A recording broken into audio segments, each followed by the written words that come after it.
News देखने से पहले सब्सक्राइब जरूर करें, शेयर करें, घंटी वाला बटन अवश्य दबाएं जिससे कि नई खबरें आप तक पहुंचे।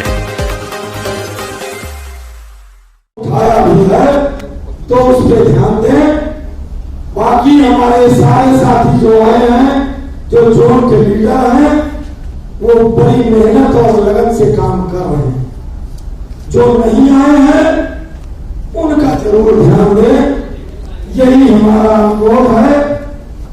संख्या हमारी बढ़ती रहेगी, आप लोगों का सानिध्य मिलता रहेगा, लेकिन ये जरूरी कदम है और आज ये जवाब जरूर दें, अन्यथा आज के बाद हम भी ये प्रश्न नहीं उठाएंगे, क्योंकि हम निराश हो चुके हैं।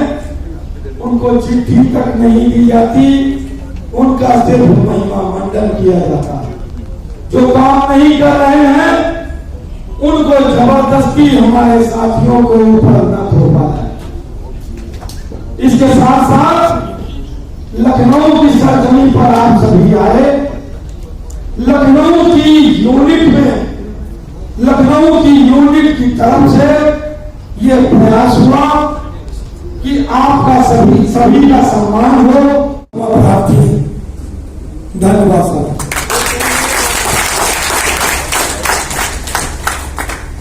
थैंक यू कमांडर जी। मैं आप लोगों को बता दूं कि रजत कुमार वाला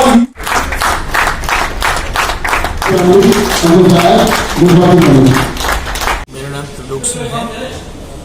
आज पूरे देश भर से हमारे जो साथी यहाँ एकत्रित हुए हैं, उसमें सबसे बड़ा विषय है कि हम आज के कंपटीशन के दौर में सरकार से हमारी ये मांग है कि पांचों साधारण बीमा निगम कंपनियों को, इसमें नेशनल इंश्योरेंस है, यूनाइटेड इंडिया इंश्योरेंस कंपनी है, न्यू इंडिया इंश्योरेंस कंपनी है, ओरिएंटल इंश्योरेंस कंपनी है और GIC री, इन पांचों को मिला के एक जो है निगम की स्थापना हो LIC की तरह, जिससे हम लोग जो है देश भर में जन जन तक जो है तमाम जो सामाजिक योजनाएं हैं देश की सरकार की, जैसे आयुष्मान भारत है, प्रधानमंत्री फसल बीमा योजना है और भी जो अन्य कल्याणकारी योजनाएं हैं वो उन तक पहुंच सकें और बीमे का लाभ जो है आम जनमानस तक पहुंच सके। पहली मांग तो हमारी ये है। और दूसरी सबसे ज्वलंत मांग जो आज जिसमें हमने चर्चा करी है कि आप जानते हैं कि 5 स्टार जो होटल्स हैं जितने भी, इन तमाम होटल्स का और TPS के बीच में तमाम तरह की शिकायतें हमें आ रही हैं। तो हमारा सरकार से निवेदन है कि ये जो जितने भी प्राइवेट हॉस्पिटल्स हैं, इन हॉस्पिटल्स और ख़ास तौर पे जिन्हें हम 5 सितारा होटल बोलते हैं, इन हॉस्पिटल्स को, इन हॉस्पिटल्स और TPS के ऊपर एक रेगुलेटरी अथॉरिटी का गठन हो और जिससे सरकार जो है इनके ऊपर एक नियंत्रण जो है रख सके और जिससे अनियमितताओं पर जो है रोक लग सके। ये हमारा मुख्य बात है।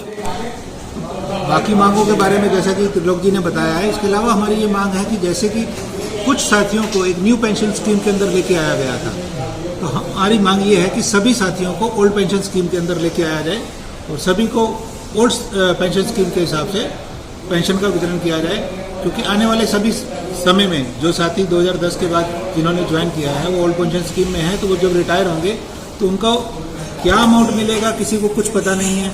इस ओल्ड पेंशन स्कीम के अंदर एक निश्चित आय की कंफर्मेशन रहती है कि उनको कितनी निश्चित आय रहेगी, लेकिन न्यू पेंशन स्कीम के अंदर कोई निश्चित आय किसकी क्या रहेगी उसके कंट्रीब्यूशन के ऊपर डिपेंड करता है, सरकार के कंट्रीब्यूशन के ऊपर डिपेंड करता है। तो हम चाहते हैं कि उस पर लाभांश कितना आ रहा है ये भी कोई उसके बारे में कंफर्म नहीं रहता है, क्योंकि इसके डिफरेंट कंपनीज और बैंक के थ्रू इनको इन्वेस्ट किया जाता है, उस पर क्या रिटर्न ऑफ इनकम रहेगा ये कोई निश्चित नहीं है। तो एटलीस्ट ओल्ड पेंशन स्कीम के तहत उनको एक निश्चित आय मिलेगी और उसकी कंफर्मेशन हम चाहते हैं कि गवर्नमेंट ओल्ड पेंशन स्कीम में लेके आए तो उनको वो।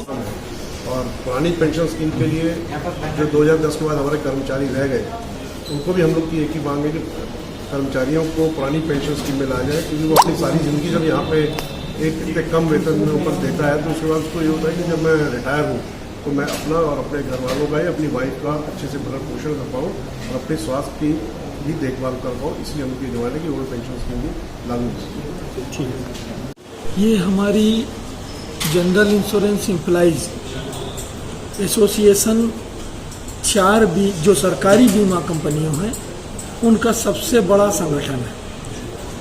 हम लोग साल में एक बार बैठक करते हैं।